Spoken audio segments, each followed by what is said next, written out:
if you want to give us a little bit about Earth Pulse and how you got to start that, how you got in that wavelength, and really what it's all about, and anything else that you want to tell us about the, is it a school, education Yeah, yeah. organization? It is. It is. We call ourselves a modern day mystery school, but I'll reverse a second and tell you where it started because it was a really nice birth, actually.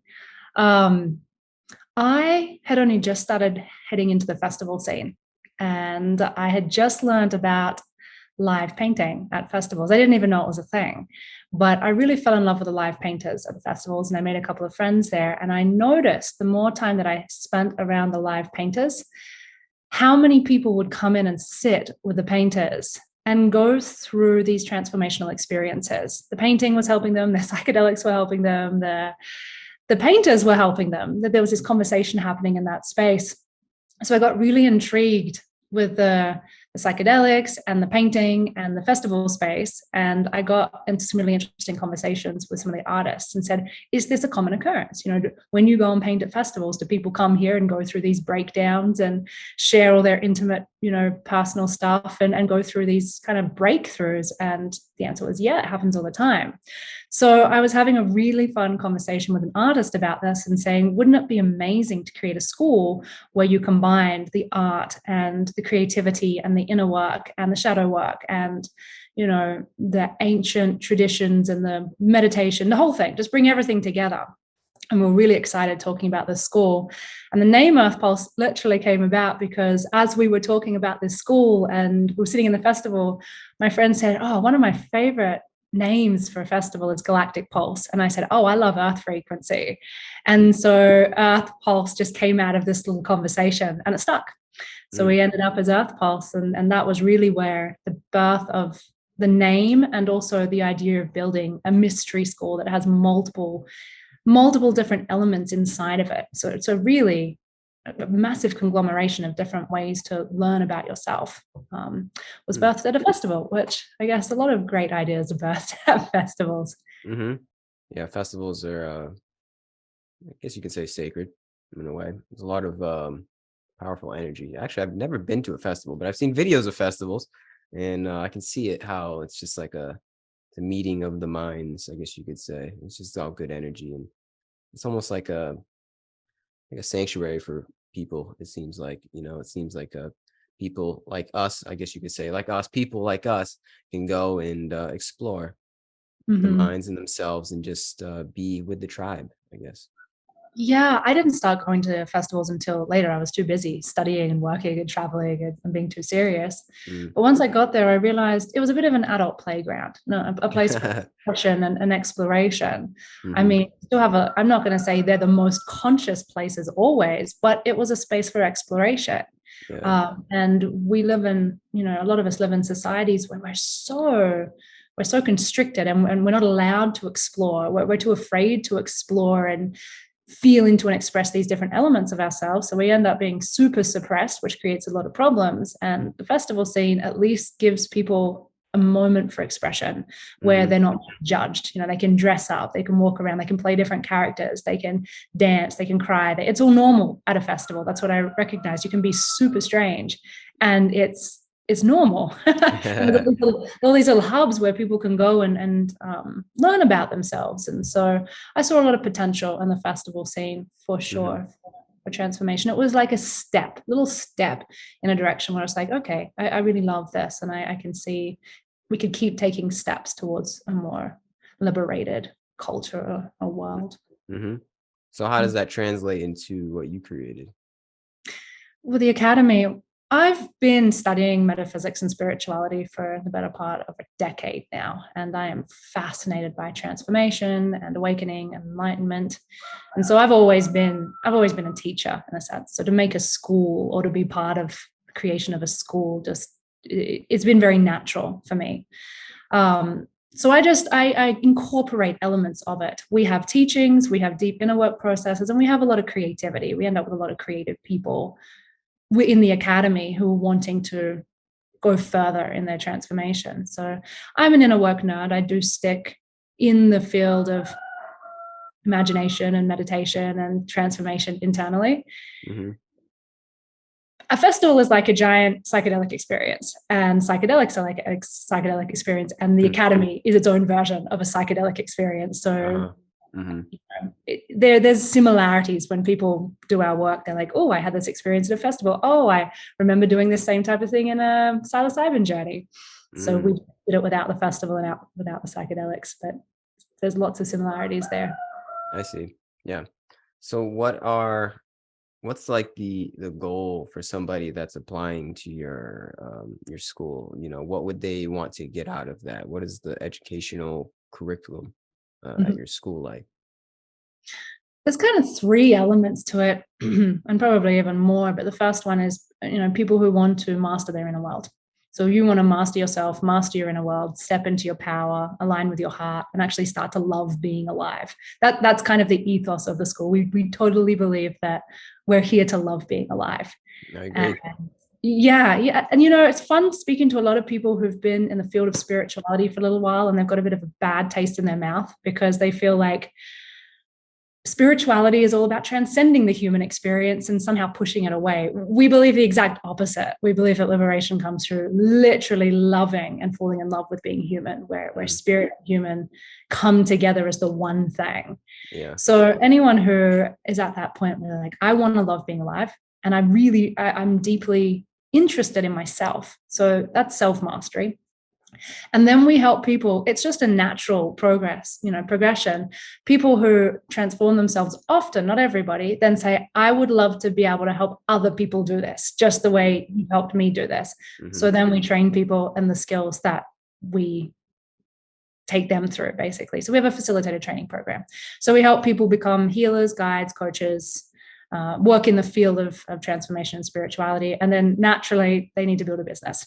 So now we're helping people build a soul aligned business, coaches specifically, so that they can actually share their gifts out in the world. I recognized on a very personal note when I was young, I was, 8, 9, 10 years old.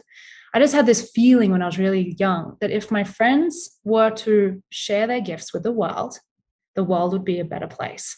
And Mm, then I watched school and then university beat it out of my friends. They were all so talented. I had friends who were dancers and they loved hairdressing and they loved creating things and they loved the gardens. And by the time they're in university, they're doing these boring ass things that they didn't like, and they're all stressed and they're all unhappy and they shut down their passions. And I just knew from a young age, if you don't share your passion, this world's gonna suck. yeah. And I think I still do that. We help people wake back up, find their passion again, work out how to give it to the world, and then create a structure in their bubble, in their reality that works in this world to get their gifts out in the world. I think the world would be a better place if everyone's living, in their heart and sharing their gifts with other people. I think then we become a body that functions better, right? Yeah. So Amen. yeah, that's the academy's online journey. We help Wow. people That's connect with beautiful. themselves and then share their gifts. Mm, yeah. I think we all have something to share. Oh yeah, for sure. There's no way you could be here if you didn't have something to share. You're a cell of a body, and not one cell, even in the human body, is Yeah. like accidentally there or a mistake. Yeah. Or we're funny that we walk around and be like, oh my God, I don't have a lot of people like, I don't have purpose. I don't deserve to be here. It's Mm, rubbish. You have to deserve to be here, whether you hmm. believe it or not, because you're part of the body of the universe. So Yeah. you have something to share for sure. Yep. It's just it's the fact of deconditioning from our past conditionings. It's the literally we've been conditioned since, I guess, birth to be like a worker bee, to go into the machine, to be another brick in the wall. And Mhm. I think the gamut of spirituality is really just deconditioning yourself and finding out what you really are and what you're supposed to do here as a human being. Mhm. And it's a tough process. It can be an arduous process, but it's a worthy process for anybody. And I think anybody, I really do think everybody is meant to not necessarily like pursue spirituality, but we're all meant to have something here. And spirituality is the terms to find out what you're supposed to do here. Mhm. Um, yeah, that's the whole thing that's going on right now. It's a reorientation of who we think we are, or who we were told that we were, throughout our entire life, and then actually finding out like, oh, wait a second, I'm not, I'm not X, Y, or Z. I'm this. And it's truly, like you said, following your heart, following what you like, in the circumstances that you were born into, with the talents that you were given, your God-given talents, and then ultimately serving others with your talents, whatever it is. It could be, making food, painting pictures, making films, whatever it is. We all have our own niche, we all have our own knack in this life, I believe. And I think, like you said, we wouldn't be born if we didn't have that. We're all spirituality, I think, can allow somebody to see that we're just a creator. We're part of we're part of the grand creator's creation to further the creation. So doing that, how we do that is we go within and find out how we create, right? Do you think that every single person on earth is capable of doing that? Like, there's billions of people, so it's a large statement to say. But do you think billions of people are able to be on that wavelength and to further, I guess you could say, God's plan? Yeah, without a doubt. There's not one part of me that believes that's not possible Yeah. because we're all from the same source. I love what you said. I completely agree. And I think that every single human being has within them the capacity to wake up and realize, oh my God, I'm not A or B or C, or I'm something entirely different. That is an arduous but incredibly wonderful process. I mean, it's the whole point. The whole Hmm. point is to wake up. That's the fun of it, actually. Yeah. Painful and fun at the same time. But there's not one person here who hasn't been given the opportunity to do that. We come from the same source. Yeah. People are so funny. They think, oh, that's for everybody else and not for me. It's like Hmm. one blade of grass saying, I'm not capable of doing what other blades of grass are doing. So of course you are. You're made of the same substance. So as you said, we're creators. We're an Yeah. extension of source. It doesn't matter whether you use the term spirituality or whatever. We come from that same source. So we are creators and we just need to watch people, actually. I think we just watch them to notice that everybody, even though we seem so different, we all desire to know ourselves. We all desire Yep. to be, to be loved, to be sharing love, to be sharing our gift, whatever that is. And you're right. Some people want to cook and some people want to, ride horses, and some people want to climb walls for their whole life. That's all they love doing. They just climbing things. Well, then we're a beautiful playground. If we had a culture that nurtured that, again, would be a very different place. Could we get there? For sure, I think so. Hmm. Might take some more lifetimes, but step by step, Yeah. there are people who are making a very clear choice to start to step into that space, and I think that will just, I think it is creating a ripple effect throughout the planet, and other people are starting to realize I can do it differently. We can rewrite our story, right? For sure. Yep. That's the It's thing happening. about being a creator. We can rewrite this story. Hmm. Mm, It's happening right now as we speak. yeah, right now it's really fun. It's a fun time to be alive. It is. A lot of people will see it as a very dark time, which it is. There's definitely darkness, but it's how you look at the darkness. It's how do you see the light through the darkness? How do you see Mhm, your own light in the darkness? mhm, And that's how we live here on this earth that seems so bleak. But that's the purpose of spirituality, is being able to see through the matrix, I guess you could say, and know that no matter what, there you always have a purpose here. You always have a place here. There's nothing that is what am I trying to say? Like, there's nothing wrong here per se. I know that sounds weird, but there's nothing, it's all perfect. Even the imperfections are perfect. yeah. And that includes yourself. And I think that's what we're lacking. And I think that's why there's a lot of mental health issues in our world, is because people don't feel like they belong. They don't know their purpose. So then they're just kind of going along with the motions and just kind of, earning a wage just to stay alive, when life is more than just survival. Life is that, yeah, we have to survive for sure.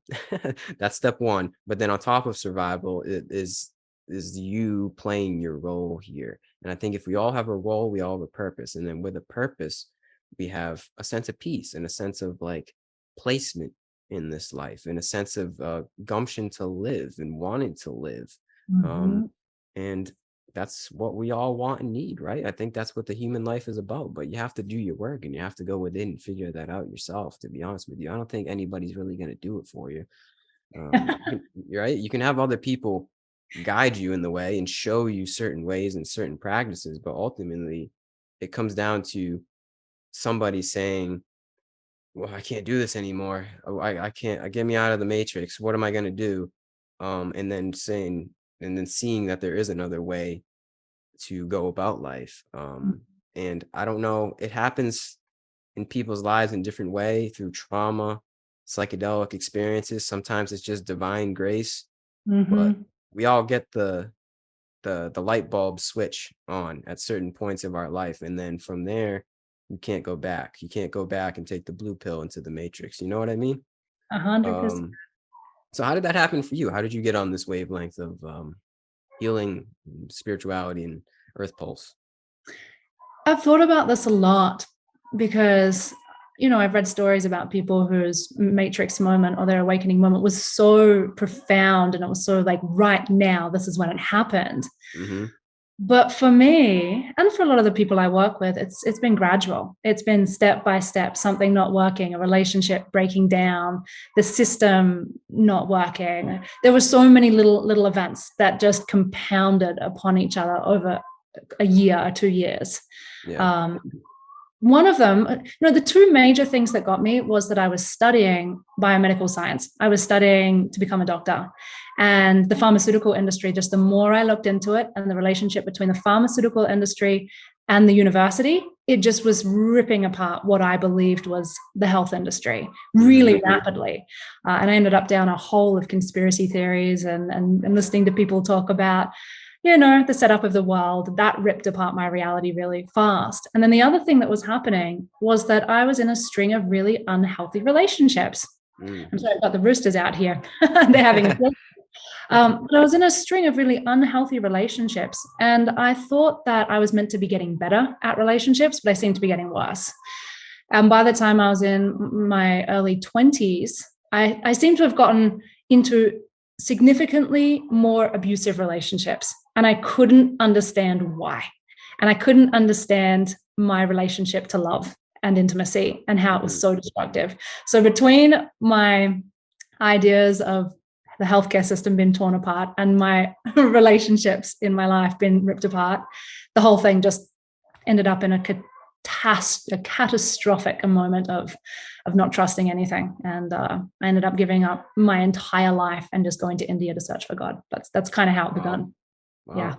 Tell me about that. So it's just like, where'd you go in India? What'd you do? Like, who'd you study with? And, what was that journey Yeah. like?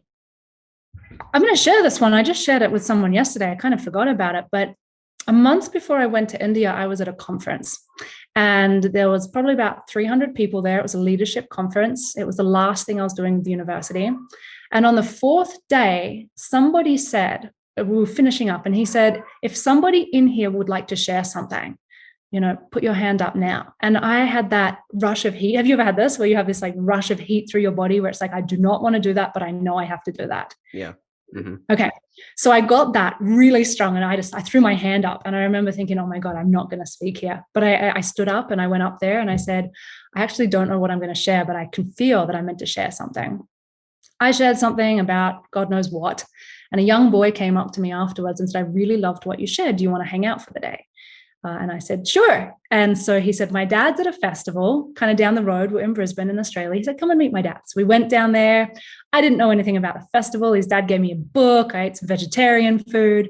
And I told him in a couple of weeks, I'm going to go to India. I'm finishing everything. I'm going to India. And he said, amazing. I work at the visa office. So when you need your visa, I'll do your visa. And I'm like, synchronicity, amazing. Yeah. So anyway, conversation ends. He goes on his way. I go on my way. The time comes to go to India. I've got 2 flights. My friend who was dropping me at the airport was so stressed about me getting to the airport on time, but for some reason I was so chill about it. I get to the airport, I miss my flight. Long story short, I miss it. I'm one of 2 people who misses that flight. And I went up to the counter to rebuy my flight and there's this old woman there. And I said to her, you and I are the only people who've missed this flight, so maybe I'm meant to meet you. We're in Australia. She's Australian. I sit down with her, we get talking. And she eventually says, well, what are you doing? And I said, well, I'm going to India. And she said, well, I lived there for 18 years. Oh my God. So, Wow. okay. She said, I'm a Hare Krishna. I had Oh never wow. heard of the Hare Krishnas. So she said, I'm a Hare Krishna. And she starts talking about the vegetarian philosophy. I've just turned vegetarian. So I'm like really fascinated. We end up on the plane 3 hours later, sitting in different seats. The two people sitting next to us wanted to sit together. So they came up and they're like, please, can you guys move? So she ends up sitting next to me. The whole thing's ridiculous. That's wild. Yeah, and this is just the beginning. So at the end of the flight, she hands me a piece of paper that says, go to Vrindavan and chant Hare Krishna and be happy. And so I'm quite excited about this. And I end up ringing Madhava, the young guy that I met in the conference. And I said, oh, you're not going to believe this. I'm on my trip to India. I'm just about to begin. I need you to help me with my visa. I just met this woman who was in India for however many years. And she told me to go to Vrindavan. She was a Hare Krishna. He said, you're kidding me. He said, I was born in Vrindavan. I'm a Hare Krishna. And I'm going to do your visa. So he said, once you get to India, when the time's right, go to Vrindavan. So very quickly, I was like, okay, I'm going to follow the path of the Hare Krishnas. I got to India. A handful of things happened. It was 6 months I was there. It was a huge, the book could be this big. It's a giant story. But I ended up at a festival there, like a little, local festival. And I remember walking in the door and they put a book in my hand and it was by Hare Krishna. This story just goes on and on. So I end up in Vrindavan at Madhava's apartment with this book, who was written by a man called Radhanath Swami, convinced that he was meant to be my teacher. And so I was searching for him and I ended up meeting him, but it actually threw me into another pathway where I met another woman who became my teacher for 2.5 years. And we're not probably going to dive into that here, but I thought spirituality was going to lift me up and be this enlightening, really beautiful thing. And what happened was when I met her, she took me down. Talk about trauma and psychological abuse and a whole lot of things. So I just I plummeted into the shadow element of myself for the next 1.5 years. And that was where I guess I explored the shadow, if people want to call it, the dark side of myself. She was like a mirror for me, reflecting back everything I didn't want to see about who I was. Wow. And at the end of that, my healing journey began. After 1.5 years of really intense, we'll call it horrific psychological torment, I got really interested in healing. So I came out of that. Then I was interested in healing, and then the journey it keeps going. So it's a fun story, a lot of synchronicity. What it tells me is that it was planned out from so long ago. The little things that push you along your path. You might not even know where it's leading you, but it just seems like this grand plan. All the way back, sitting in that conference where someone was like, does anyone want to speak? And I get that rush of heat through my body and I stand up. If I didn't do that, the whole thing might have been different. Yeah. So seriously. Yeah. It is just a grand plan. And that's what has me questioning, like, okay, then do we have free will? If there is these synchronicities that line up just so much, it's just too perfect. Like the moment that whenever the synchronicity happens in our life, it's like there's no way there's free will, and that just happened by chance. But then there's other parts of me that says, no, we do have free will. So that's when it gets trippy, when you go between synchronicities and this is grand plan, but then it's like, well, I feel like I'm making decisions here. I don't know. We do have free will. We do. It's just that we exist on multiple levels of consciousness. So you've got your conscious mind, and then you've got your higher conscious self. We'll call it your soul, your oversoul, or whatever. So it's just at which level are you making decisions from? And your higher self will make some of the decisions for you because they can see a bigger picture. So your conscious mind doesn't always get what it wants, but at another level, you are making the choice.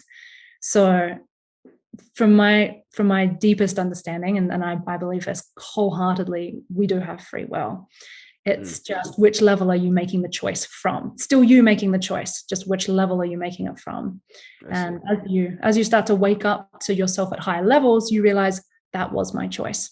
All the way to I chose to be here, I chose to be here. I choose when to leave.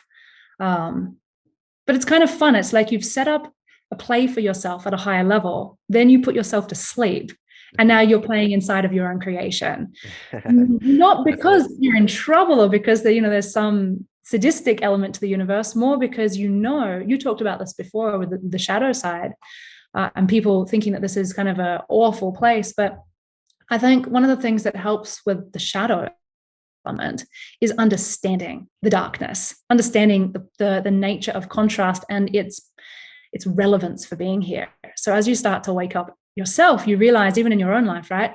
Oh my God, that was horrible, but it helped me awaken into this light. Oh my God, that was a horrific experience, but out of it came this beautiful part of me. And you Yeah. start to see that out of all darkness, these beautiful elements arise, and you start to see that in yourself. And then you realize, man, even though my life might have been a real trip and really crazy over time, and as I kind of expand my perspective, I see it was a perfect setup out of love, because that's the only place it's leading me. I go all the way into these horrible experiences to learn forgiveness. I go into all the way into these horrible experiences to learn understanding, compassion, joy, love, liberation, whatever. Yeah. And you start to realize, okay, my higher self's guiding me. I do have free will choice, and the shadow is necessary. Contrast is necessary. Without it, I would never know myself in an Yeah. experience of love. So Hmm. that's what helps with the whole thing. And you're right. You said before, eventually you realize nothing's wrong here. It's perfect. You do get to a point where you're like, wait a minute, that's goddamn perfect. It has to be like this. The design isn't flawed. It is brilliant. It's just, who do you want to be inside of it now? Do you want to change it? Do you want to do something Exactly. different? Exactly. So, Mm. Well said. Beautiful. All roads lead to love. all right, let's love. Yep. Yeah. That's how we learn. It can't be light without the darkness. Right. Yeah. I mean, I teach this a lot, but if we were just the sun and the sun was all there was, you would never know what it felt like to be yourself.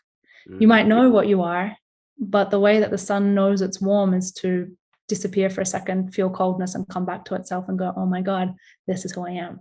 Mm-hmm. Same thing with all the negative emotions. Sometimes you lose yourself and you become cruel, you become vindictive, you experience the opposite of your nature, so that when you go through that and you come back and you feel the love in your heart again, you feel it and you know it, because you're like, because I experienced myself as unhappy, now I know what it means to really be happy, and I can feel it.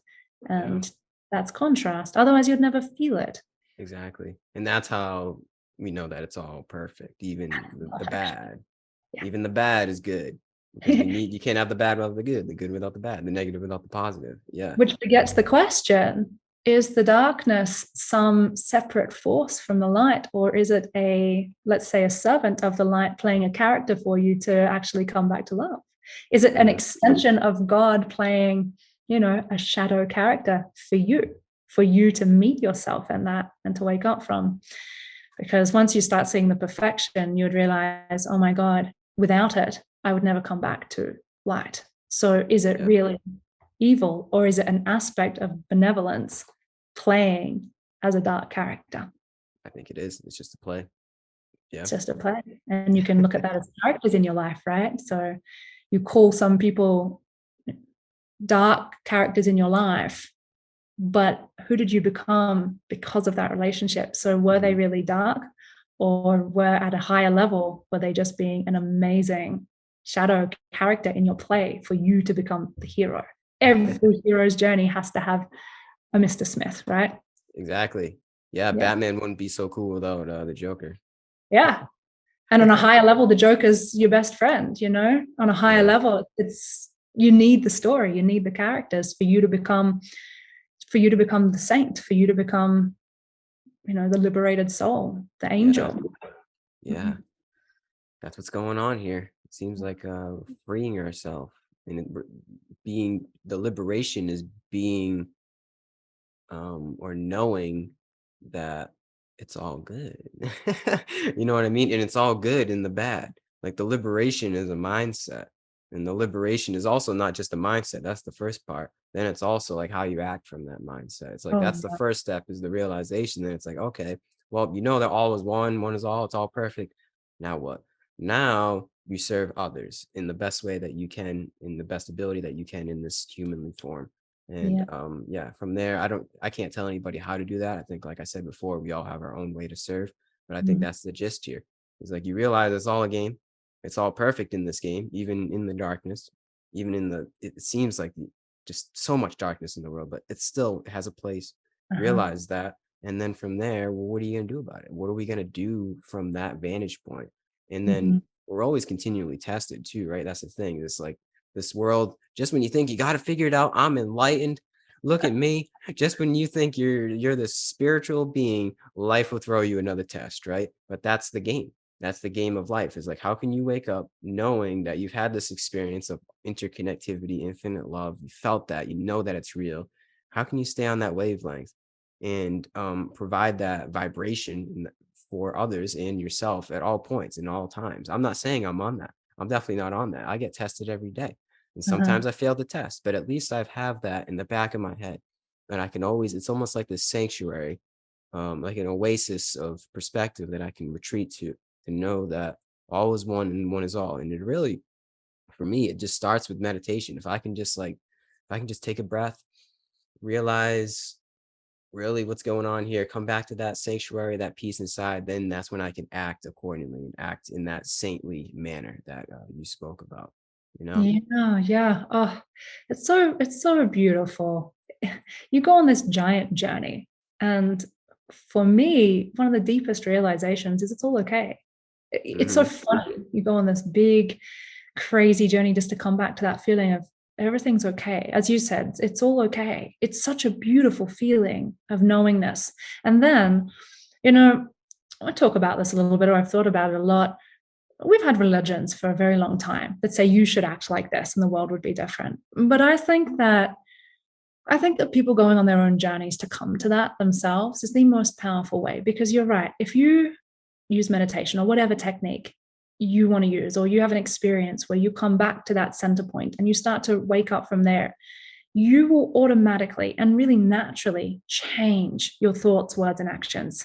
You don't need to try and change your actions because someone else told you to anymore. It's just that it makes sense. So let's just talk about this idea of it's all one.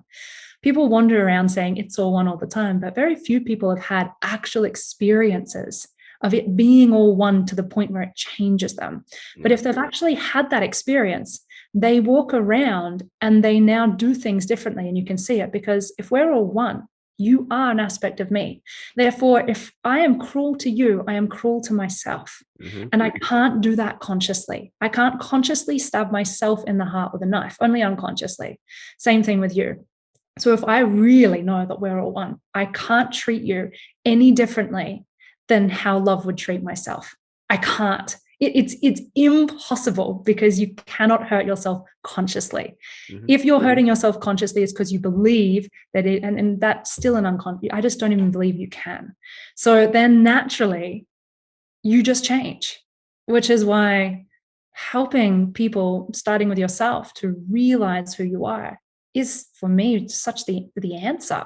You don't need to tell other people how to be. You don't need, oh my God, I could go into a whole tangent here, but you don't need justice systems telling people how to be good people. You need to help people liberate the pain and understand who they are. And then they won't be able to help but act in alignment with love. That's my feeling and my understanding and my exploration. Hmm. Um, and it's really beautiful. So, yeah, the thoughts, words, and actions come out of your own realizations. Hmm. So how do you go about doing that? Showing Mm, people who they are? Because I think there's only so much you can do for for somebody. You can sure. definitely provide guidance for sure. You can teach them other ways and other techniques and however it worked for other people.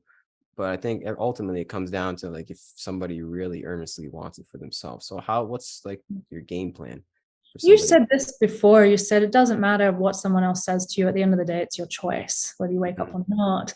My game plan is give everybody as many different tools as possible and see what works. Hmm. So I work on any level that works. Let's look at psychology. Let's have a look at changing your belief systems. Let's have infinite conversations that just continuously go on about who and what you are. And sometimes you'll see somebody have a click and they change because of it. Meditations. How many different forms of meditation can we give people? Different ways of doing it: silent meditation, dynamic meditation, kind of shamanic guided meditation, psychedelics, if that's what's necessary in a moment. Let's try all the things and see what works. And then let's try showing up differently. Let's try and express ourselves differently. Why don't you try this? Why don't you try this? Why don't you try this? So just lots of different experiences so that people can put it together. That was my journey, at least 100 different experiences. And I got to start to pull the pieces of the puzzle together for myself. So yeah, we don't, I don't come from any kind of dogmatic one way is the only way. I think your way is going to be unique to you, Hmm. and someone else's way is going to be unique to them. And what works for you today will be different tomorrow. So it's a game where we play on the edge of our seat, and we have no idea what today's conversation is going to be, or what tool or method's going to work today. And yeah, that's I why it's a see. mystery school.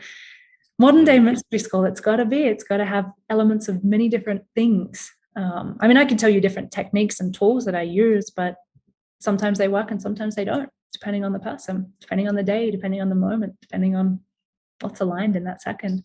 I see. Yeah, let's try whenever, right? Mm, So, but lots of meditative tools, let's go inside, let's go inside, let's go in, feel your body, find different elements of yourself, parts work, talk to yourself, learn how to communicate with yourself, all this stuff. yeah. Do you ever think that this human life, this human incarnation, is almost like a giant school itself? Like this is just a long educational program for our soul, one might say. Yes. However, instead of calling it a school, I would almost call it a playground. Hmm. Maybe that's what school should be. Yeah. We have this Yeah. idea of school being somewhere where you're trained, but I think that it's a playground for self discovery, and actually being trained is what we have to undo, like you said Yeah. earlier. So, the earth experience, it's a place we experience ourselves. I'll tell you some fun things that I've come to understand myself about the earth. One is that we live in such a beautiful balance between light and dark. And as human beings, we have such an amazing capacity to decide where we want to play in the playground. Mhm. If we were in an animal consciousness, we just have to behave like that. If we're in just a light dimension where there's no pain, we never have to think about it. But we get this amazing opportunity to play and decide because of the contrast, who we want to be, how we want to do it. And that's just incredible. So the earth experience is unique in that it's so diverse, and there's so much opportunity. We can drop ourselves to the lowest of the low, or we can become like saints, all in this same one planet.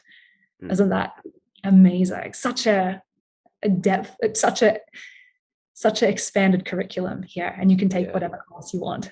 Yeah. I like that. I like the metaphor of the playground. It's all different things that you can do on a playground. You can play on the swings. You Mhm. go, you can do the monkey bars, whatever, however you want to play this thing. But And you can choose which level playground. you want to play at. You can be like, I'm going to go take the kindergarten class today, and that's low risk and Mm, low expansion.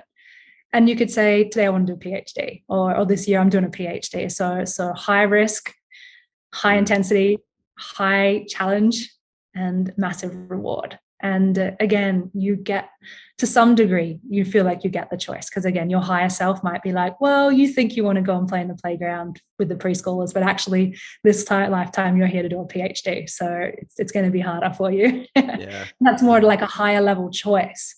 Um, so yeah, there's so much opportunity for growth on planet Earth. It's unreal. I agree. But ultimately, what do you do at a playground? You play, right? This is all seems to be for play. I mean, that doesn't mean don't take it seriously. I think just because you play doesn't mean you don't take it seriously. It's like, if you're playing a game, you take the game seriously. Oh But I yeah. think ultimately it's a game. This is all some kind of game that we're in, and we're all different characters, but ultimately we're all player one. And from there, yeah, right, you have to find out that you're player one and then act knowing that you're player one.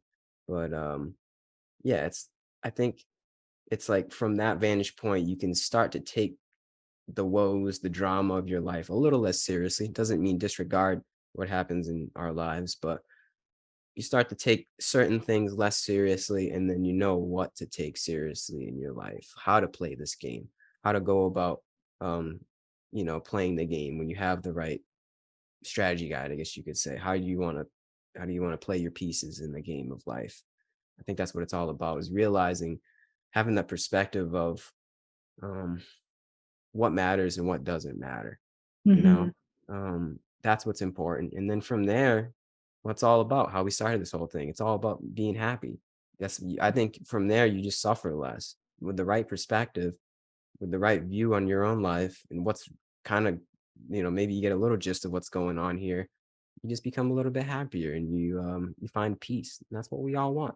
That's what we Yeah. all want. Everybody wants that. Every single person here is just trying to find peace. The problem is we're just going about it in the wrong way. We're playing the game the wrong way. We're playing for materialism. Go ahead. Yeah.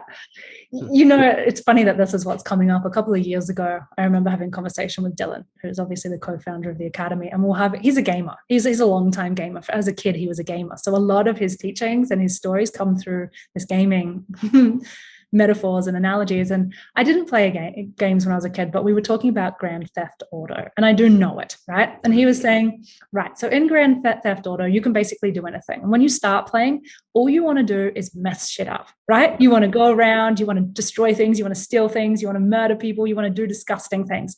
And then you die. And then you play again, and then you die. And then you play again, and then you die. And you keep doing it. And so that's the fun of it for a little while. And he says, but at some point, if you keep playing, you get to a point where you're like, I'm kind of bored of all this destruction and all the violence and all the, I thought I was free at first, but I'm bored of it. So you Yeah. start to edge your way through the game and start to explore it and go, well, what if I didn't just steal things? What if I did this? What if I did that? And you start to figure the game out and play it at higher and higher levels. And he said, if you keep going, eventually you don't have any desire for destruction anymore. You're actually seeking, how can I build this for harmony? Can I find love? Can I, you keep going and all of a sudden Yeah. you don't want to die so fast anymore. It's not like, oh yeah, I'm just going to destroy it and die. It doesn't matter. It becomes like, oh wait, I really care. Can I make it through this game and stay alive longer? What can Hmm. I do for it to work more harmoniously? Maybe instead of drinking and smoking myself to death and doing whatever, I actually care now. Can I live for health? Can I live longer? Can I It goes on. And I remember listening and thinking, man, it is just like planet Earth. We come on here, if you believe in reincarnation, we've fucked shit up for years and years and years. We've been warriors, we've been brutal, we've been the victimizers, we've been victims, and we just keep doing that until we're slowly getting bored of that game. Earth is our version of Grand Theft Auto, and we're slowly starting to explore, can I play it at a higher level? What's Yeah. next? What's next? What's next? And love is becoming a bit more interesting to people. Happiness is becoming a more interesting experience. Peace is actually becoming the thing that people are a little bit more interested in.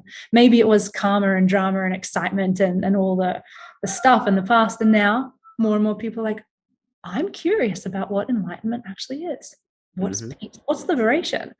What's commitment? Oh my God. What's connection with the divine? I actually am interested to know if we can get there. So I think we're playing our own version of Grand Theft Auto. I agree. Mhm. And going off the Grand Theft Auto metaphor, when you stop with the destruction and mayhem, you get into a story mode. And in the Mhm. story mode, you can build like an empire, I guess you could say.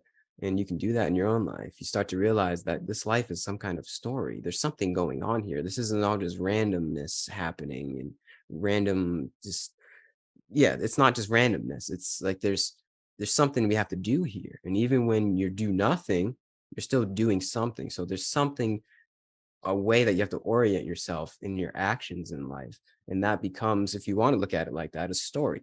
Mhm. And to me, that's the greatest story of all time. It's the story of yourself.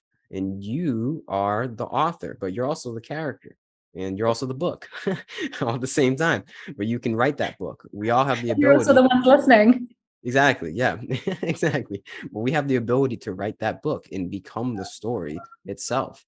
And that is beautiful. And your life becomes a journey. And from there, the life flows and kumbaya. I don't know. It becomes less inertia. There becomes less inertia in life. And you realize that, like we said before, you're supposed to be here. There's a purpose for everybody here.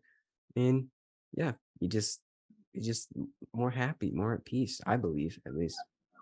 It's such a Mhm. beautiful idea. We talk about story a lot. And you also mentioned earlier about people needing to have a purpose. There's Yeah. even therapies out there based around purpose driven therapy. The idea that if you feel like you don't have a purpose, you will sink into mental health and despair and destruction because we didn't come to be chaotic nothingness. It's impossible. We can feel like we are, But you're right, even if you do nothing, that's a story. So you just eventually realize that the book is in your hands and you have to write it. And, you know, you just said so many beautiful things today.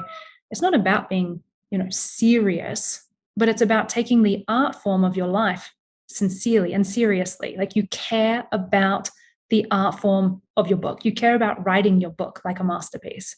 So at first it's maybe destructive and chaotic and like a preschooler wrote it. But as you go on, you get more interested in the vocabulary, you get more interested in your character development.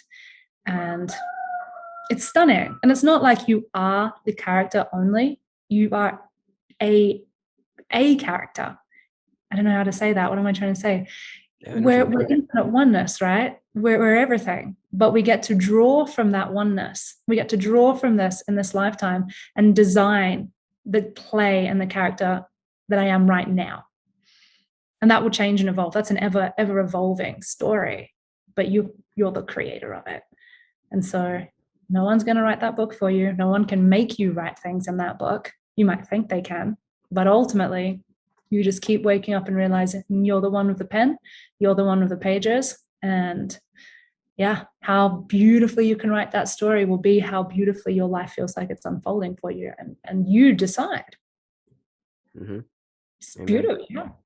Yeah. Yeah. What else is Well, there to say? It's so beautiful. yeah. And it's playful and it's joyful at some level and it's adventurous and it's all the things that we want it to be. It's why we love really well done hero's journey movies, because it's a mirror of ourselves, right? Mm. Mm-hmm. Look at it, you're like, that's who I want to be. I want to grow and evolve and become the hero of my journey. Exactly. Yeah. Exactly. Beautiful. Beautiful. Yeah. Honestly, I think we can probably wrap it up at that. That's a good point to end it. We're all the hero. We're all heroes here. Um, Everything's good. We're all heroes. yeah. Do you have any last words other than that? Just if we're going to leave it on the story moment, for anyone who's listening, take some time today to sit down and think about what you're writing in your book. You really Mm, think about that. Think about who you're being. And if you want to change some things, you can. And if you change something now, it changes everywhere. You can alter the destiny of your life by changing your story mhm. now. So good Yeah. time to sit down and ponder that. Yeah, we can always change too. That's the thing. No matter what, you're not you're not ever stuck. There's always the possibility of change. There's no obligation to be the same person that you were 5 minutes ago. No matter what, we can change. No matter what happened, the stuff that happens in our life, we get stuck on our past, we feel guilty or whatever it is. You can start right here, right now. This is when the journey starts. And even if that journey doesn't work out tomorrow, next week, the month, next year, whenever it is, you can start a new journey. And yeah, that's what it's all about. It's all a Turn your journey. page, write chapter 1 at the top, and start today, right Yeah, now. exactly. Now. Beautiful. It's a beautiful thing. Well, yeah, this was a great conversation. I appreciate you coming on here and speaking with me. Yeah. Thank Um, you so much. yeah, appreciate anybody that listened this long. And yeah, I wish you all the best. Thank you very much. Do you have anything you want to plug? Any like, you know, uh, social media? Not so much social media. You can definitely check out my website, which is www.holyachaya.com, and it's got everything that we do in the academy through there. So, the first step for us always is the Earth Game, which is our signature inner work program for emotional, psychological, and spiritual mastery. And if you want to check that out, level 1 is free for everybody. So, if Nice. you want to go play in there, play in there. It's on my website. Cool. Okay, cool. Yeah, I'll put all the information in the description. But other than that, thank you again. Yeah. Appreciate Thank you. you. Appreciate your energy and namaste. Namaste.